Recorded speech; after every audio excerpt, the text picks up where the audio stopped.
कहिएगा अरवल वासियों से, आप क्या कहिएगा जन सुराज के लिए, क्या मैसेज दीजिएगा?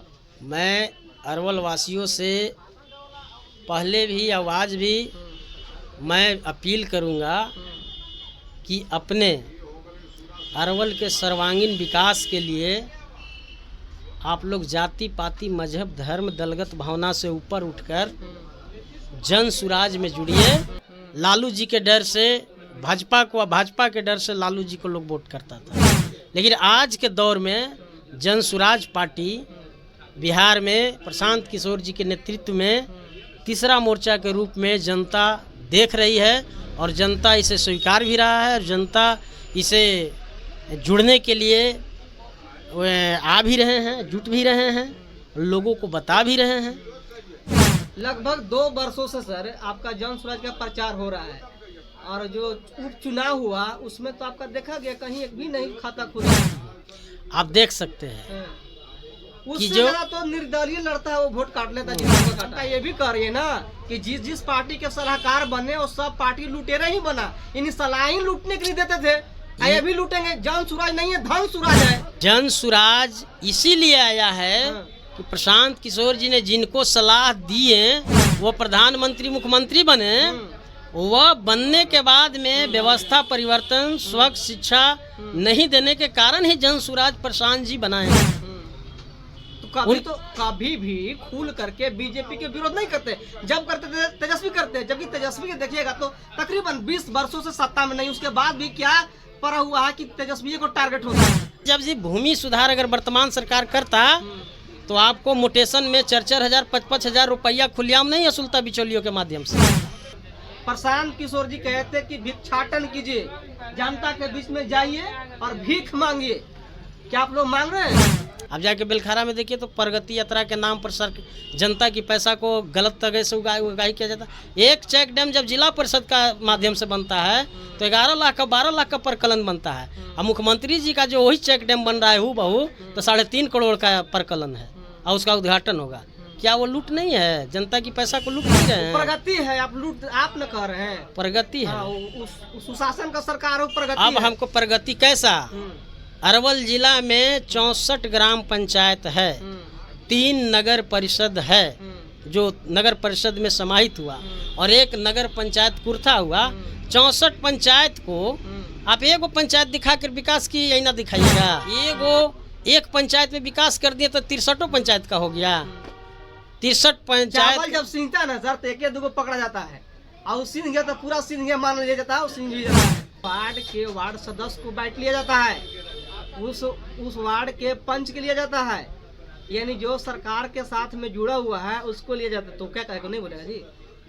आप एक वार्ड आप अपने ही बोल रहे हैं, एक वार्ड में अगर काम कर दिए तो क्या आपका अरवल जिला के सभी वार्ड में काम हो गया?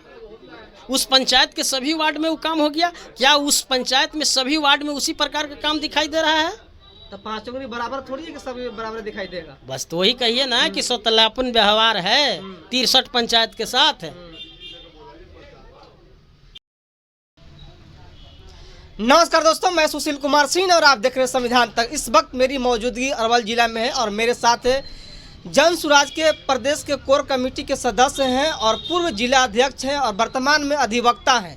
और जिस तरह से शिक्षा का व्यवस्था बिहार में गिरता जा रहा है और राजनीतिक माहौल जो गर्म हो रहा है, 2025 के विधानसभा का जो चुनाव है और खासकर जो जन सुराज जो जिस तरह से बिहार में अपना परचम लहरा रहा है, अपनी बढ़चस्प के राजनीति की बढ़चस्प बढ़ा रहा है, वो कहीं न कहीं चाहे आरजेडी हो या बीजेपी हो या जदयू हो, ये तीनों पर भारी पड़ता दिख रहा है। इसी संदर्भ में हम उनसे बात करते हैं, क्या कुछ कहते हैं। जन सुराज के कोर कमेटी के सदस्य हैं रंजय यादव जी, वर्तमान अधिवक्ता हैं। क्या कहिएगा सर? ये सबसे पहले इस चैनल पर आने से पहले मैं सबसे पहले प्रदेशवासियों को मैं अपनी ओर से हार्दिक अभिनंदन करता हूँ, नमस्कार करता हूँ। आज जो बिहार में हालात है, शिक्षा नाम का कोई चीज़ नहीं रह गया है। वर्तमान सरकार में कहीं भी शिक्षा, बेहतर शिक्षा गरीब गुरबा के बीचों में नहीं दिया जा रहा है। आप बिहार के सभी, चाहे प्राथमिक विद्यालय हो, चाहे मध्य विद्यालय हो, चाहे 10+2 विद्यालय हो, चाहे डिग्री कॉलेज हो, चाहे इंजीनियरिंग कॉलेज हो, चाहे मेडिकल कॉलेज हो, जो पहले से बना हुआ है, जो ये वर्तमान सरकार में नहीं बनाया, वहाँ भी जहाँ पहले से भी बना हुआ है, कहीं रूम है तो कहीं खपड़ा नहीं है, कहीं चटाई नहीं है, कहीं बेंच नहीं है। 360 विद्यालय अभी भी सर क्या होता है सरकारीकरण नहीं हुआ, जिसमें लोग धरना प्रदर्शन भी दिए हैं शिक्षक लोग। शिक्षक तो ठीक है, वो तो अपना शिक्षक अपनी मांग के लिए लड़ रहे हैं, लेकिन उनको भी शिक्षक भी हैं, लेकिन इस सरकार ने लाठी तंत्र के माध्यम से उनको भी पीटने का काम किया है। जो उनसे भी पढ़ के वो आए होंगे वो भी वहाँ पहुँचे हैं शिक्षक के ही माध्यम से। लेकिन जहाँ तक ले शिक्षा की सवाल है तो बिहार में कहीं भी किसी भी विद्यालय में समुचित व्यवस्था नहीं है। तो क्या वो जन स्वराज आएगा तो समुचित व्यवस्था लाएगा या केवल सत्ता का सुख भोगेगा बाकी की तरह? क्योंकि अब तक यही देखे सब कुछ परिवर्तन की बात करता है। देखिए, जन स्वराज बिहार में पहली बार ये जो स्थापना हुई है जन स्वराज पार्टी का, अब देखे होंगे बिहार में तीसरा मोर्चा कोई नहीं विकल्प दिखाई दे रहा था। देश और राज्य के बीच में दो धुर में राजनीति हो रहा था, एक इंडिया एक महागठबंधन, और जनता बाध्य होकर लालू जी के डर से भाजपा के डर से लालू जी को लोग वोट करता था। लेकिन आज के दौर में जन स्वराज पार्टी बिहार में प्रशांत किशोर जी के नेतृत्व में तीसरा मोर्चा के रूप में जनता देख रही है, और जनता इसे स्वीकार भी रहा है, और जनता इसे जुड़ने के लिए आ भी रहे हैं, जुट भी रहे हैं, लोगों को बता भी रहे हैं। लगभग 2 वर्षों से सर आपका जन स्वराज का प्रचार हो रहा है, और जो उपचुनाव हुआ उसमें तो आपका देखा गया कहीं एक भी नहीं खाता खुला। आप देख सकते हैं उससे ज़्यादा तो निर्दलीय लड़ता है, वो वोट काट लेता जितना वो काटा है। आप ये तो देख लीजिए कि आरजेडी कितनी साल की पार्टी है, लोजपा कितनी साल की पार्टी है, उपचुनाव में कितनी सीटें लाई। केजरीवाल का कितना दिन का पार्टी था जो देखते देखते। देखिए, हम लोग दिल्ली नहीं जा रहे हैं, हम लोग नहीं, बिहार, तो भी देश के अंदर नहीं है सर। अगर बिहार की बात सब ठीक है। हम लोजपा तो लड़ा दिल्ली में चुनाव, दोनों 2 सीट हार गया। जन स्वराज कहाँ से राजनीति शुरू किया है? अभी राज्य स्तर की पार्टी है, अभी देश स्तर की तो पार्टी है नहीं। इसकी शुरुआत अब कहे तो सलाहकार के रूप में किया है, पार्टी का सलाहकार बनते थे, कभी आरजेडी के, कभी बीजेपी के, कभी कांग्रेस के, कभी मायावती के, कभी तो सबको ये बताइए कि जो मजदूरी करता था वो मजदूरे रह गया कि मजदूरी के बाद भी कोई शिक्षक बना, कोई कलेक्टर बना? कहाँ से राजनीति शुरू किया उस पर हम बोल रहे हैं।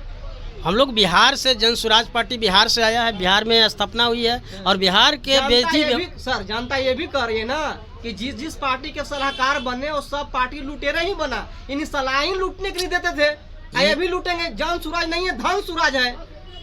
देखिए, आरोप लगाना कोई बड़ी बात नहीं लगाते हैं, जनता का ये बात है कि जन स्वराज नहीं है। कोई जनता के एकाध वो क्लिप दिखा दीजिए, हम दिखा देंगे आपको। जनता का अगर क्लिप है तो दिखाइए, दिखाएंगे आपको। जन स्वराज इसीलिए आया है कि प्रशांत किशोर जी ने जिनको सलाह दिए वो प्रधानमंत्री मुख्यमंत्री बने, वह बनने के बाद में व्यवस्था परिवर्तन, स्वच्छ शिक्षा नहीं देने के कारण ही जन स्वराज प्रशांत जी बनाए हैं। तो कभी भी खुल करके बीजेपी के विरोध नहीं करते, जब करते तेजस्वी करते, जबकि तेजस्वी के देखिएगा तो तकरीबन 20 वर्षों से सत्ता में नहीं, उसके बाद भी क्या पड़ा हुआ है कि तेजस्वी को टारगेट होता है। आप सुन लीजिए, सत्ता को टारगेट होना चाहिए। इसका मतलब आप इनकी जो बार बार जो विचार आ रहा है, चाहे फेसबुक का हो, चाहे व्हाट्सएप पर हो, चाहे चैनल पर हो, हर हमेशा बीजेपी को खिलाफ बोलते आए हैं, जो हमेशा दिखाते हैं कि बिहार से 40 एमपी जीत कर मोदी जी ले जाते हैं और यहाँ की जनता की पैसा गुजरात में खर्चा करते हैं, हमेशा वो बोलते हैं। ऐसा नहीं है, हमारी लड़ाई नहीं, ये क्लिप है हमारा जन स्वराज की लड़ाई, प्रशांत किशोर जी का लड़ाई बिहार में बदहाल स्थिति और व्यवस्था परिवर्तन और भ्रष्ट शिक्षा नीति को समाप्त करने के लिए जन स्वराज यहाँ स्थापना किया गया है। नहीं, हमारा लड़ाई भी आरजेडी पक्ष और विपक्ष दोनों से लड़ाई है, दोनों के खिलाफ बोलते हैं हम लोग, दोनों के खिलाफ हम लोग को लड़ना है। अब देखें, आप देख सकते हैं चारों उपचुनाव में हम लोग बीजेपी और आरजेडी दोनों से लड़े, तो लड़ाई के मतलब आप कंपटीटर बनना चाहते हैं, आप संवैधानिक तरीके से चलना नहीं चाहते। संवैधानिक व्यवस्था है, लैंड रिफॉर्मिंग एक्ट 1952 में लाया गया, उसको संविधान के 9वीं अनुसूची में डाला गया। उसके बाद मोरारजी देसाई के समय में उसको क्या मतलब जो मौलिक अधिकार था उसको कानूनी अधिकार बनाया गया। क्या उन अधिकारों को कभी आपका चुनावी घोषणा बन पाएगा जन स्वराज का? देखिए, आप जिसकी बात कर रहे हैं आरजेडी, बीजेपी, जदयू, अभी ये बताइए कि भूमि सुधार की बात कर रहे हैं कि देश आज़ादी के बाद 1950 में हमारा कानून लागू हुआ, 1954 में जमींदार हमारा यहाँ रजिस्टर 2 दिया, सब जगह दिया, किसका किसका हमने ज़मीन दिया।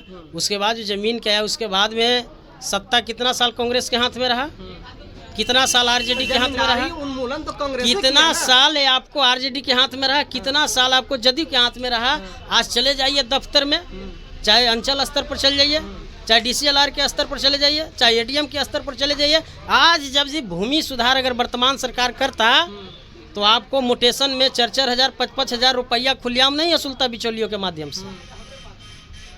हम लोग लाए हैं, सुन लीजिए, हमारा 5 एजेंडा है। किसान के लिए क्या एजेंडा है?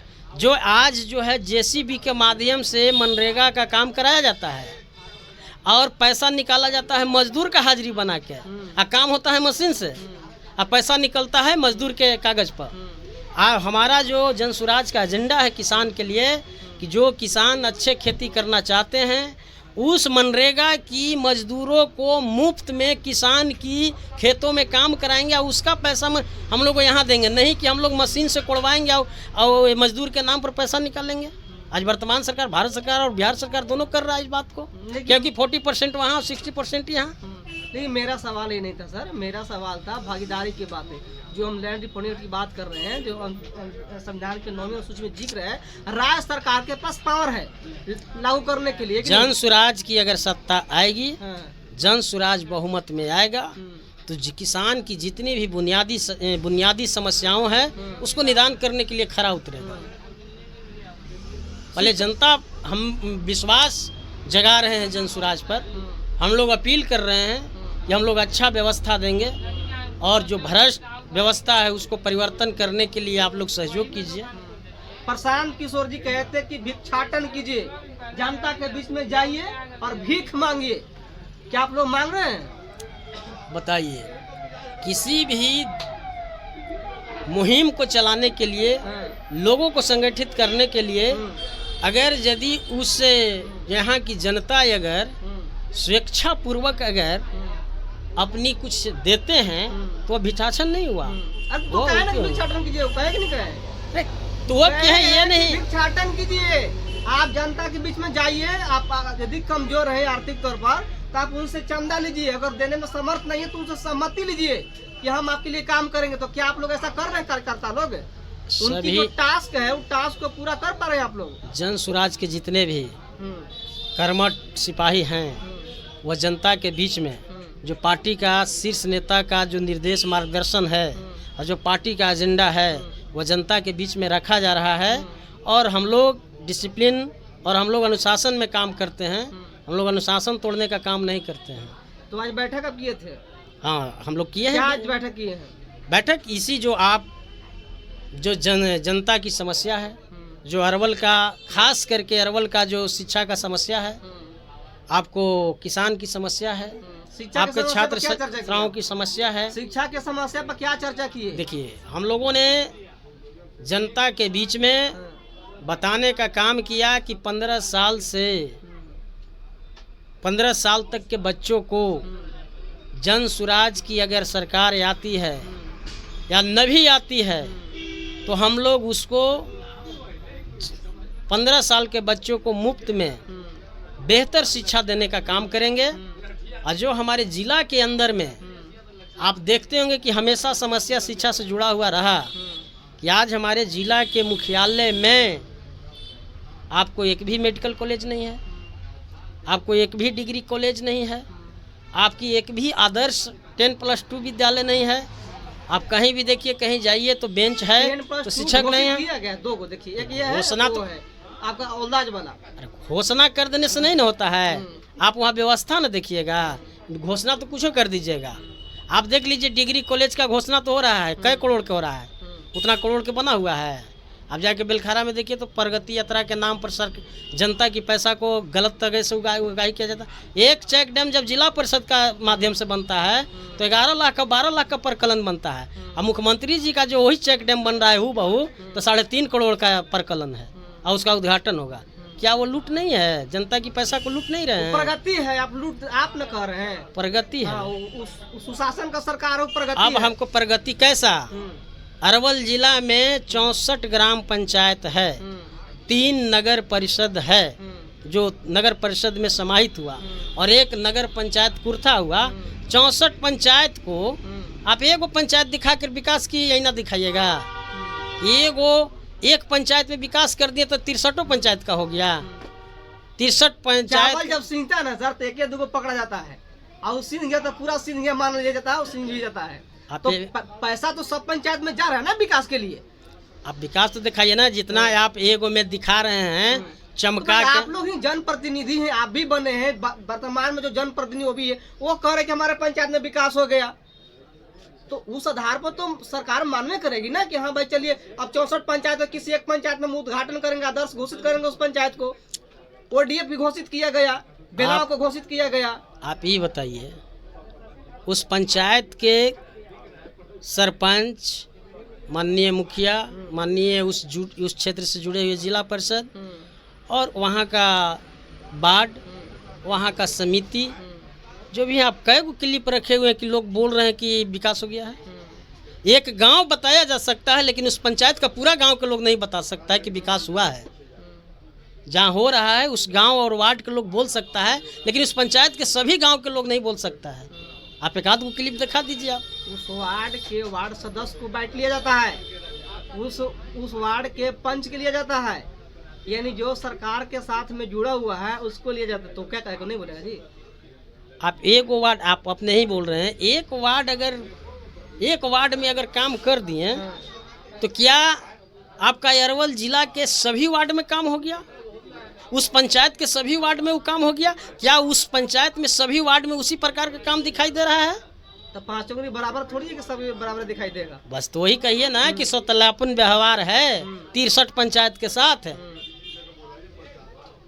तो क्या कहिएगा अरवल वासियों से? आप क्या कहिएगा जन सुराज के लिए, क्या मैसेज दीजिएगा?